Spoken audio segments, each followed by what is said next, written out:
Asian cup বাছাই পর্বের প্রস্তুতিতে ব্যস্ত বাংলাদেশ জাতীয় ফুটবল দল। ভারতের বিপক্ষে বড় ম্যাচের আগে নেপালের সঙ্গে একটি প্রীতি ম্যাচ খেলবে জামাল ভুঁইয়া, তপু বর্মনরা। ম্যাচ দুটিকে সামনে রেখে নতুন করে অনুশীলন শুরু করেছে দলটি। আর এই অনুশীলনে যোগ দিতে আজই ঢাকায় আসছেন ইংল্যান্ডের Leicester city midfielder Hamza Chowdhury.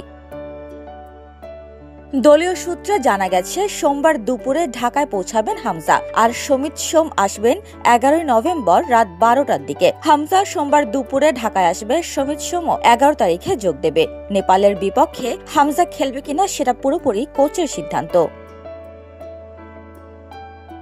আগামী 13 নভেম্বর নেপালের বিপক্ষে প্রস্তুতি ম্যাচ দিয়ে নিজেদের ঝালিয়ে নেবে বাংলাদেশ। এরপর 18 নভেম্বর ঢাকার জাতীয় স্টেডিয়ামে ভারতকে মোকাবেলা করবে লাল সবুজের যোদ্ধারা।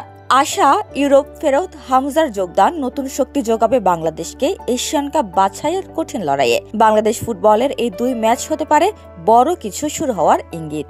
উপমা রায়, সোনালী নিউজ, ঢাকা।